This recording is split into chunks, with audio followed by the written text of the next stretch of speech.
Très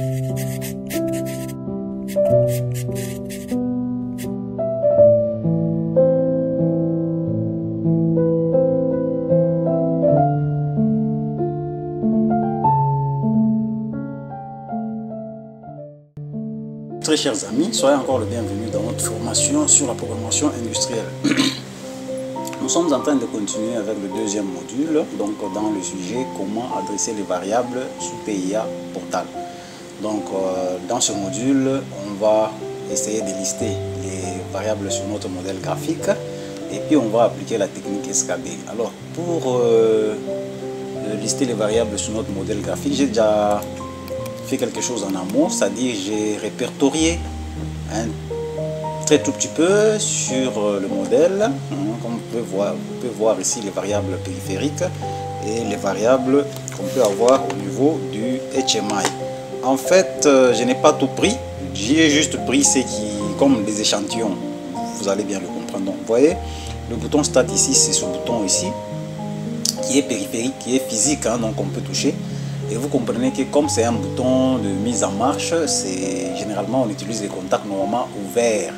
Donc quand on appuie dessus, la tension, si c'est une tension par exemple de 24 volts, ça va passer, si on appuie dessus, ça va passer pour aller entrer au niveau de PLC, donc sur le module d'entrée digitale. Donc la tension va arriver là-bas, au bornier, et sur le bornier sur lequel on va connecter. Donc la tension va arriver, il va informer en fait l'automate. C'est la même chose avec le bouton stop, c'est pourquoi je l'ai ignoré. J'ai pris la pompe ici, la pompe 001, parce qu'on va contrôler par soit un contacteur, soit un relais. Donc vous comprenez que ça va partir du module de sortie, donc digital output, qui va en fait actionner le relais pour que ce dernier arrive par exemple à aussi actionner le contacteur, et finalement le contacteur va renvoyer la puissance au niveau du moteur pour cette pompe et ça va le mettre en marche. Donc on peut le contrôler au travers de ce module de digital output. J'ai pris le LCV, donc c'est le capteur de niveau ici, qui a comme, dans notre cas ici, je précise, comme signal 4 à 20 mA qui va en fait venir entrer sur le module analog input. Vous avez vu comment j'avais inséré ça, c'est le module analog input. Et puis j'ai pris aussi le LCV, c'est une électrovanne. Bon, pour mon cas j'ai pris proportionnel, ça peut toujours être tout ou rien. Bon, on verra ce qu'on va utiliser. C'est une sortie analogique pour moi. Alors je vais connecter ça sur le module de sortie analogique avec comme signal de sortie 4 à 20 mA. J'ai répertorié aussi sur le HMI, donc vous comprenez que tout ça de ce côté sont les équipements physiques. C'est pourquoi j'ai dit périphérique. Ici c'est sur le HMI, on a la représentation de tout ce qu'il y a là. Donc vous comprenez que c'est du logiciel. Donc on a un bouton HMI de mise en marche du système. Ça peut être pour seulement peut-être l'agitateur, pour la pompe. Alors ce bouton, c'est un bouton qui est sur le HMI, donc ce n'est pas une périphérie. On peut avoir le bouton stop, je l'ai ignoré. J'ai pris la pompe, c'est une représentation qui va nous montrer si la pompe est en marche. Donc on verra, ça peut prendre par exemple la coloration verte si la pompe est en marche. Ici je ne le vois pas, je ne l'ai pas mis. C'est peut-être par oubli, on peut toujours le mettre lorsqu'on va faire la configuration sur le HMI. J'ai pris le LIT, donc c'est le paragraphe, on va mettre un paragraphe sur le HMI ici au niveau, pour visualiser si le niveau d'eau dans le tank est en train de varier, on va voir au travers un paragraphe. Je pris aussi le LCV HMI ici pour représenter le niveau, donc le degré d'ouverture de notre électrovanne. Donc maintenant, ça c'est la première partie, on a répertorié sur notre modèle graphique. Si on veut zoomer un peu pour voir clairement ce qu'il y a sur l'automate, bon, peut-être question d'être un peu très bien clair. Donc on a le module d'entrée digitale ici. C'est un module, je vois bien, de 16 entrées, je crois. Ça doit être 16 entrées. Et puis pour la sortie, voilà, nous avons un autre module de sortie 24 volts qui est là. On a le module, c'est à sortie digitale, ici le module d'entrée entrée analogique qui a deux entrées, donc deux canaux d'entrée avec une résolution de 12 bits. Vous voyez, une résolution de 12 bits. Ici, un module de sortie, deux sorties avec une résolution de 12 bits. C'est ce que moi j'ai pris pour ma configuration. On peut toujours changer les modules. Donc voilà. Ce qui est à retenir, ce sont les variables qu'on a répertoriées comme échantillon qu'on va appliquer donc dans notre tableau SKB. Vous allez voir que c'est un tableau qu'on doit remplir. Donc déjà, on peut aller sur ce tableau qui va nous dire comment procéder pour arriver à bien adresser les variables dans TIA ou soit dans un autre logiciel de programmation pour API, voire même pour les autres logiciels de programmation informatique et tout consort. Donc voilà, allons-y. Voici le modèle SKB. Donc la technique, c'est un tableau en fait. C'est un tableau où on va se poser plus ou moins 5 questions, comme ici. Nous avons 5 questions, donc on devra savoir. Je vous explique le tableau, hein, brièvement, rapidement. Dans la première colonne ici, sont les variables qu'on va mettre ici. Par exemple, on s'est dit sur les variables périphériques, là nous avons le bouton stat. On a le bouton stat. On va se poser la première question. C'est la nature de la variable. On va poser la question à la variable. Tu es de quelle nature? Comme nous savons tous, pour le bouton stat, c'est le BP1. Le bouton stat, c'est une variable périphérique. Donc moi j'ai dit oui, il est périphérique. Est-ce que c'est une variable logicielle? Non, on ne peut pas être à la fois périphérique et logiciel. Donc on ne peut pas être à la fois une variable sur le terrain, à la fois une variable sur le logiciel. Ce sont deux variables différentes. Ce qui est sur terrain, c'est périphérique. Ce qui est sur le HMI, c'est du soft, c'est du logiciel. C'est pourquoi on dit la nature. Est-ce que la nature est périphérique, donc une nature physique ou bien une nature logicielle? Pour notre bouton ici, c'est une nature périphérique. C'est une entrée. Donc ici, la deuxième question, ça c'est la première question, la nature de la variable. La deuxième question, c'est le sens du signal. On a bien compris que lorsqu'on appuie sur le bouton, il va maintenant envoyer le signal vers l'automate. Donc c'est un signal d'entrée. Le sens, c'est l'entrée. Donc ici, on va dire oui, c'est l'entrée. Parce que la colonne ici, c'est la colonne entrée. La colonne ici, c'est la colonne sortie. Vous l'avez compris partout. Donc, est-ce que c'est une sortie? On ne peut pas être à la fois entrée-sortie. Donc, c'est une entrée. Alors, ici, au niveau de la forme du signal, on peut en avoir les tors, les analogiques, le numérique. Je pense que c'est compris, c'est censé être déjà connu. Quand on dit tort, c'est un équipement tout ou rien. Donc, soit il est ouvert, soit il est fermé comme une porte. La porte est soit ouverte, soit elle est fermée. Pour le bouton, c'est soit le bouton est appuyé, soit le bouton est relâché. Il n'y a pas d'autre possibilité. Donc, pour ce bouton ici, c'est de la forme tort. Tort tout ou rien. Si il y a des équipements analogiques, c'est-à-dire le signal qui est continu dans le temps, qui est continu dans une référence quelconque, donc le signal est ininterrompu. On parle d'un signal analogique, c'est un signal continu. Les signaux numériques sont des signaux quantifiés. C'est un signal quantifié, qu'on connaît la quantité, ou soit on connaît la longueur, soit on connaît le poids. Ça, c'est on dit un signal quantifié. Donc on connaît un peu déterminer que par exemple, quand vous avez une chanson, vous voulez transférer ça, vous savez que la chanson pèse par exemple 2 mégabytes. 2 mégas. Le mégabyte là, c'est une taille. On connaît la taille de soit le poids de votre chanson, de votre vidéo et j'en passe. Ça, c'est du numérique. Donc pour notre équipement ici, notre bouton Start, le signal est de la forme tort, tout ou rien. D'accord? Maintenant, pour ce qui est la résolution.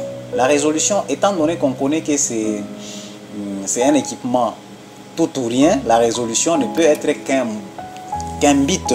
Donc, il ne prend qu'un seul bit. C'est la résolution d'un seul bit, c'est un boule. Donc, je peux mettre même pour un bit, retenez-le que ce sera un boule. Pour tout ce qui est bit, la résolution, c'est boule.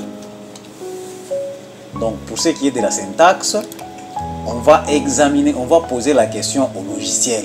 retenez que pour TIA, la syntaxe d'une variable d'entrée périphérique, donc périphérique d'entrée avec comme forme TOR, donc la forme du signal TOR, avec comme résolution un bit, donc le type ici qu'on va déclarer nous sera un bool. Donc bit là je mets juste pour, je dois mettre un petit 1 seul bit, pour vous signaler, normalement le type c'est ça, le bool, ce n'est pas le bit ici. Donc un bit sera un bool. Alors pour la syntaxe ce sera un i. Pourquoi? Parce que c'est d'abord une périphérie, donc c'est un équipement physique. Il faut bien le retenir, un équipement physique. I, pourquoi? Parce que c'est une entrée. Et puis de la forme tout ou rien, c'est pourquoi on met un i. Et puis pour la syntaxe, on met i, x, point, y. Le x ici, c'est le numéro de l'octet. Vous devez comprendre qu'en informatique, on regroupe souvent les bits par 8. Généralement, vous allez voir mégaoctets, autant mégaoctets, les mégaoctets, c'est parce qu'on regroupe en mégaoctets. Même la vitesse, on compte toujours par, souvent par octet. Un octet, c'est-à-dire quoi? C'est un groupe de 8 bits. C'est pourquoi, quand on adresse une variable par i, c'est entrée périphérique, x, c'est le numéro de l'octet, et on met un petit point, comme ça, ça prend seulement un bit. Le bool ici, ça prend seulement un bit. On doit préciser aussi le numéro du bit. Ça, c'est la syntaxe. Exemple, i 0, point, par exemple, 0. Ça, c'est une façon d'adressage valide, valable. On peut adresser comme ça. Donc, passons sur le deuxième équipement. On se disait c'était la pompe. Bon, prenons. C'est PMP 001. La pompe, on s'est dit que c'est, d'abord on connaît, c'est une périphérie, mais nous on ne va pas directement déclarer la pompe. On va en fait utiliser comme variable ce qu'on va contrôler, ce sera un relais. Or un relais c'est un équipement périphérique, c'est un équipement physique, donc on dit oui, c'est bon. C'est une entrée, d'abord on ne peut pas être périphérique logiciel, vous l'avez compris, c'est une entrée ou une sortie. C'est une sortie parce que c'est l'automate qui va le contrôler. Donc le signal va venir de l'automate jusque sur le relais. Donc on dit que c'est une sortie. La forme, toujours tort, parce que ça, le relais ne prend que deux valeurs possibles. Soit il est activé, soit il est non activé. Voilà. Le type, c'est la même chose, c'est toujours le bool. Donc un seul bit, c'est un bool. Le type, c'est un bool.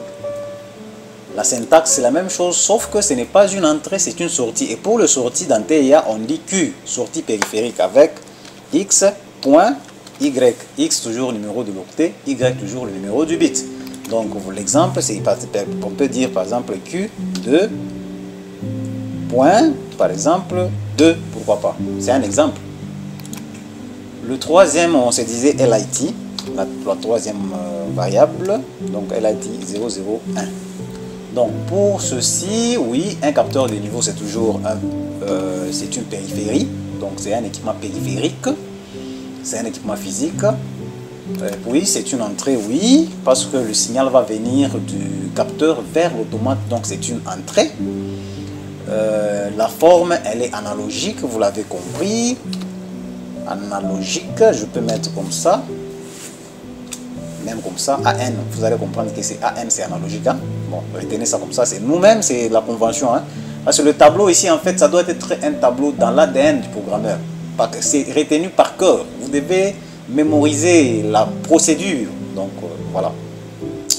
Maintenant, sur le typage, maintenant, ici, il y a beaucoup de types. Mais on va commencer du plus petit au plus grand. Donc, si par exemple votre module d'entrée, ça on doit venir contrôler, on doit venir voir ça sur le module. J'espère que nous avons élargi un peu le module. Vous avez vu lorsqu'on a parlé de la résolution, vous voyez ici c'est écrit AI 2 x 12 bits. 2 x 12 bits, si on peut zoomer.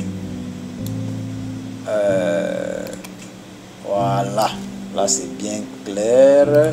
C'est où? Ici. AI 2 x 12 bits. 12 bits, c'est une résolution pour le module. C'est-à-dire, lorsqu'on va connecter dessus une entrée, un équipement d'entrée analogique, pour la résolution, ça peut être une sortie ou soit une entrée. Lorsqu'on va connecter dessus, il va convertir en fait le signal sous un format binaire de 12 bits. Alors 12 bits est c'est une plage entre 1 octet et 2 octets, parce que 2 octets c'est 16 bits. On va en parler très bientôt. Mais après un simple bit, on a le byte. Donc si on a comme résolution 8 bits, c'est-à-dire ça sera un byte. Or le byte ici c'est 8 bits. Donc le type, qu'est-ce que j'ai mis? Si on a 8 bits, comprenez, si on a 8 bits, on aura comme type byte. Pour 1 bit, on a eu comme type bool. Mais pour 8 bits, le type c'est byte. Donc c'est à retenir. Pour 8 bits, les types c'est byte.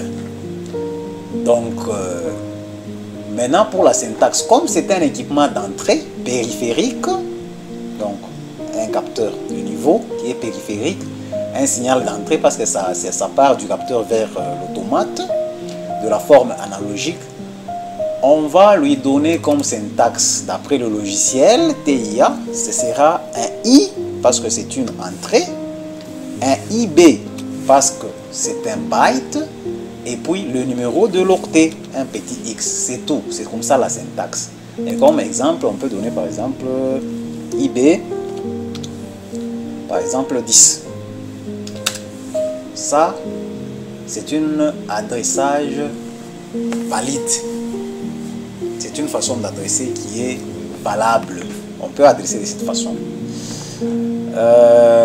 Seulement, vous devez comprendre qu'il y a beaucoup... il n'y a pas que le byte sur 8 bits. On peut avoir des caractères qui vont prendre la résolution de 8 bits. Donc ici, pour type, on peut déclarer aussi un char. Donc on verra ça lorsqu'on va consulter maintenant le manuel de TIA. Mais retenez quand même que pour 8 bits, c'est un byte. On peut adresser ça de cette façon-là. Si par exemple, on avait un module qui n'est pas des... qui est par exemple, parce que ça c'est la résolution 8 bits. Si on a un module qui a comme par exemple ce qu'on a vu, qui a une résolution de 12 bits. La résolution qui est de 12 bits, comment est-ce que on va procéder? À ce moment-là, on va déclarer cette variable comme étant un word. Un word, pourquoi? Parce que selon le logiciel, lui ne prend pas les 8 bits, il ne reconnaît pas ça, cette plage. Lui, il a déjà arrondi à 16 bits. Donc, lorsqu'on a une résolution de 12 bits, directement, nous, on va passer sur le 16 bits. Vous allez très bien comprendre ça. Et lorsqu'on est sur du 16 bits, la déclaration, c'est un word. Bien sûr, en dehors du word, on peut avoir les entiers, ce qu'on va déclarer comme étant un int. On peut également déclarer les caractères, les timers. Donc, on a des timers qu'on peut déclarer comme étant des... Donc, ils vont prendre 16 bits. Donc, on peut déclarer une variable comme étant timer. Mais par défaut, on vous donnera un word. Lorsqu'on sera dans la programmation, je vais vous montrer la technique. Mais sinon, lorsqu'on va se poser la question sur la résolution, on peut... La résolution d'une entrée qui a 16 bits, on dira que c'est un word. Et comment est-ce qu'on va adresser ça? La syntaxe sera, comme c'est une entrée, on suppose que c'est toujours un capteur de niveau. On peut prendre par exemple LIT 002. Ici, on dira que c'est une périphérie. Et la forme, et donc le signal, le sens, c'est toujours une entrée. Et puis analogue. Voilà, on est sur 16 bits. Alors, la syntaxe sera IW petit x là. Donc, le x, c'est le numéro de l'octet le plus faible. Comprenez que lorsqu'on dit 16 bits, donc il y a 2 octets. Or, le x ici prend le numéro d'un octet. Alors, pour l'adressage d'une variable d'entrée de 16 bits, le x va prendre le numéro de l'octet le plus faible. Par exemple, lorsqu'on dit, par exemple, notre équipement, c'est le... Donc, on lui déclare comme étant un IW12. Vous devez comprendre que le 12, c'est un octet. C'est-à-dire, la variable ici va s'étendre sur l'octet 12 et l'octet 13. Maintenant, pour l'adresser, on ne peut pas adresser avec l'octet 13 parce qu'on doit prendre la variable, l'octet le plus faible. C'est pourquoi on a mis 12. Mais le 12 ici, c'est l'octet, c'est 8 bits. Mais lui, il va s'étendre jusqu'à l'octet 13. Donc, I pour entrée, W pour type Word, et puis 12 pour le numéro de l'octet. J'espère que vous l'avez compris. Lorsque maintenant la variable, on a un LIT 003 qui a par exemple comme résolution 32 bits. Ça c'est le module hein, qui a résolution 32 bits. 32 bits comme ça. Alors là, ce ne sera pas un Word, ce sera un double Word. On écrit ça comme ça, double Word. Le double Word ici, c'est 32 bits comme vous l'avez vu. Donc on était sur 8 bits, on est arrivé sur 16 bits. Maintenant là, on est arrivé sur 32 bits, le double du Word. Le 32 bits, ça prend le double du Word. Vous l'avez compris. Si on a toujours, par exemple, un équipement, ça peut être un débitmètre, ça peut être un capteur de pression, ça peut être un capteur de température. S'il a cette résolution ici, son signal, le module va prendre cette résolution, alors là, on va l'adresser comme étant un I parce que c'est une entrée, un ID parce que c'est un double, hein, un double, et puis on va mettre un petit X pour l'octet le plus faible. Donc la syntaxe, pour exemple, on peut dire par exemple ID 30. C'est une adressage valide. Donc, I pour entrée, D pour double et 30 c'est le numéro de l'octet le plus faible. Vous devez comprendre que 32 bits, c'est qui veut dire 4 octets. C'est-à-dire la façon dont on vient d'adresser ici, cette variable, le ID30, va s'étendre jusqu'à ID33.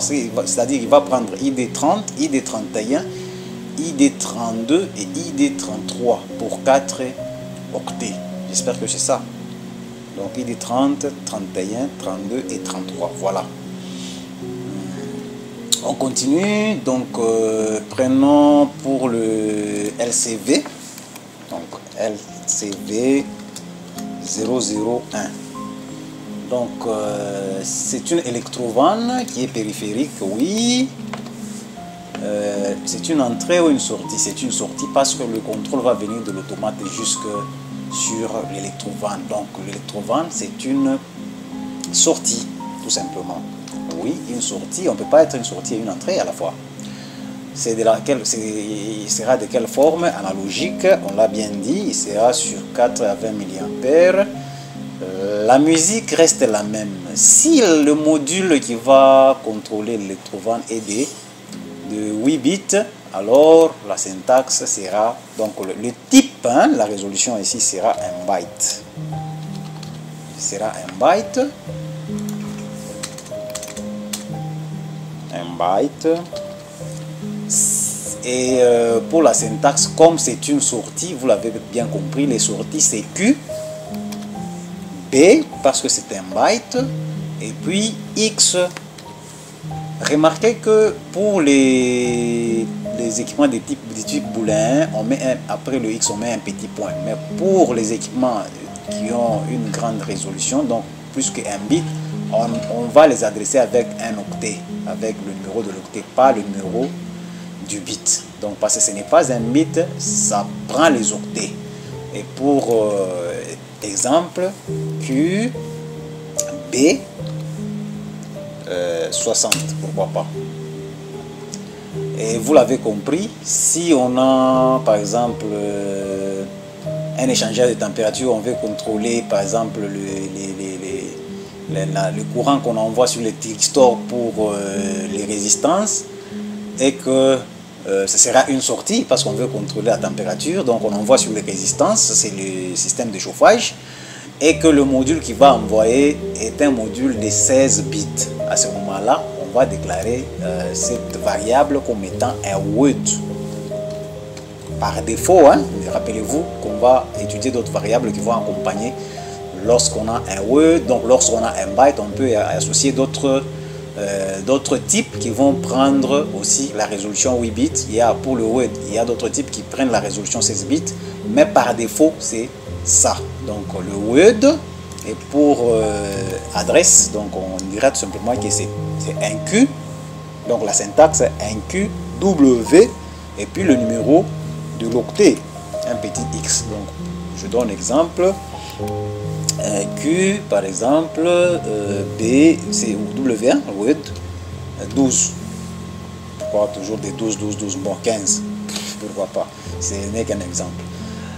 Si c'est un double, donc qui va prendre 32 bits, vous avez compris, la musique reste la même, le type sera un double, Word, par défaut, avec comme syntaxe QD, petit x pour le numéro de l'octet le plus faible, et ensuite comme exemple ce sera QD par exemple 500. Vous l'avez compris, c'est très clair. On a fini avec les variables périphériques. Maintenant on va aller voir les variables qui sont sur le HMI. Ça, donc on y va rapidement. Le premier, prenons le HMI stat. Voilà. Est-ce que c'est une périphérie? Non, ça c'est une variable qui est logicielle. Ça se trouve sur le HMI, ce n'est pas une périphérie. Donc on vient dans la colonne logicielle, donc dans sa nature de cette variable, ce sera une variable soft qui est sur le HMI. C'est une entrée bien sûr. Lorsqu'il y aura événement, lorsqu'on appuie dessus, ça va changer l'état d'une opérande dans le PLC, dans le programme utilisateur. Donc on va dire que c'est une entrée parce que le signal viendra de cet équipement vers l'automate. C'est une entrée de quelle forme? TOR. Alors, vu que ce n'est pas un équipement périphérique, ce n'est pas une variable périphérique, c'est une variable logicielle, ça devient une mémoire. Pour la résolution, c'est toujours, parce que c'est comme c'est TOR, c'est tout ou rien, c'est toujours un bool, c'est une variable booléenne, voyez-vous, c'est le type. Hein?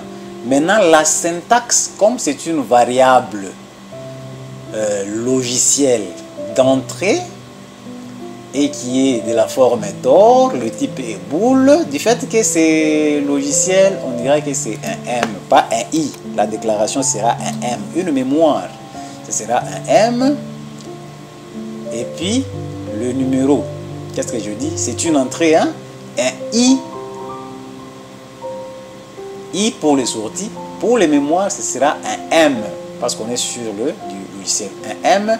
Et puis, le petit X pour le numéro de l'octet, point petit y pour le numéro du bit. Donc, comme exemple, on va dire M par exemple 0.0. Ça, c'est valide. M0.0, M0.7, M par exemple M1, M1 point quelque chose, M20, M50, M1000 points des 0 jusqu'à 7. Donc, vous l'avez compris. Pour les bits, ça ne peut aller que des 0 jusqu'à 7. Mais ici, on verra les caractéristiques maintenant de l'automate de la CPU qui va nous dire on peut adresser combien de mémoire. On peut adresser, il y a une mémoire allouée pour les données. Ça, c'est ce que nous sommes en train de déclarer les données. Donc, vous l'avez bien compris. On passe sur l'autre. Donc, c'était le HMI PMP 001. C'est un équipement physique, non, parce qu'on est sur le HMI, c'est un équipement logiciel. C'est une entrée, non, parce que le signal va venir de l'automate pour venir animer en fait l'objet qui est sur le HMI. Donc ça va venir de l'automate jusque sur le HMI. Donc sera l'animation, c'est une sortie. Donc on dit sortie, oui. Forme, c'est de la forme tout ou rien. TOR, parce que soit il est à 1, soit il est à 0. C'est la forme tout ou rien. Et puis ici, le type, comme c'est du tout ou rien, c'est toujours un bool. Hein, c'est une variable booléenne. La syntaxe, comme on est dans le soft, c'est toujours la même. C'est M, X, point, Y. X, le numéro de l'octet, Y, le numéro de la variable. Je m'excuse. Donc exemple M0.6. Où est-ce que je suis? Donc M0.6, c'est valide. Notre troisième variable, c'était le LIT, donc HMI,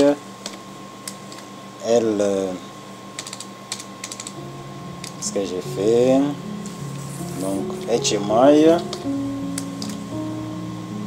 LIT 001.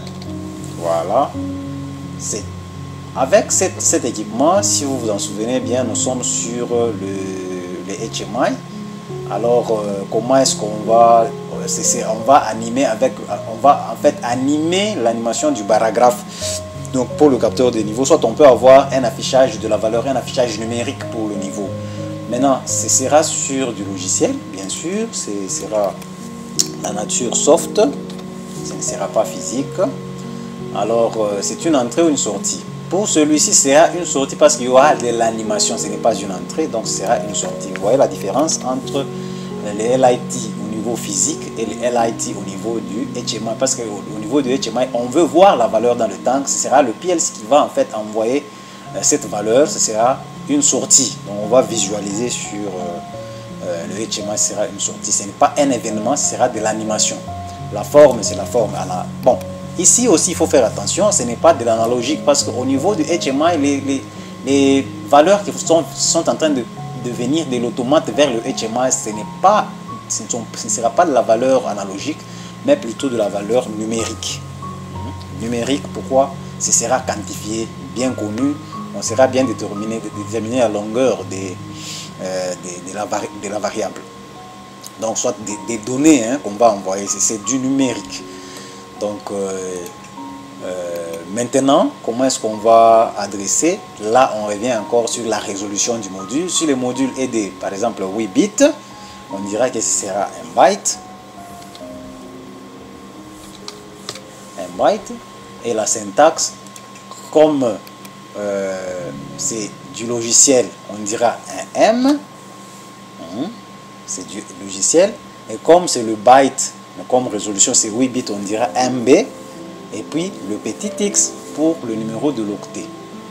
Parce que là, c'est seulement un octet, ce n'est pas l'octet le plus faible. C'est ça, c'est la différence maintenant entre la mémoire avec 8 bits et la mémoire avec un seul bit. Parce que là, on va mettre le mx.y. Mais là, on met seulement le mb.x. Exemple, vous avez le mb. Et le MB, par exemple 5, ça c'est un octet, mémoire octet qu'on peut adresser. Si le capteur de niveau ici est reçu, soit animé, la valeur d'abord si c'est reçu par un module de 8 bits, et si on veut animer l'animation avec une valeur qui prend un byte, alors là on va utiliser cette syntaxe et on va déclarer comme ceci par exemple. Donc un MB quelque chose, donc le numéro de l'octet. Lorsque la variable ici c'est un sur le HMI, on veut animer l'animation, on veut avoir une précision sur l'animation avec par exemple un 16 bits, donc une résolution de 16 bits. Donc on va dire que ce sera un Word, et à ce moment là l'adressage sera un MW quelque chose. Donc le numéro de l'octet le plus faible, parce que dans un Word il y a 2 octets. Donc vous l'avez compris, on en a déjà parlé largement et suffisamment. Donc comme exemple MW, je peux prendre même 45. Si c'est un double Word, la musique est la même.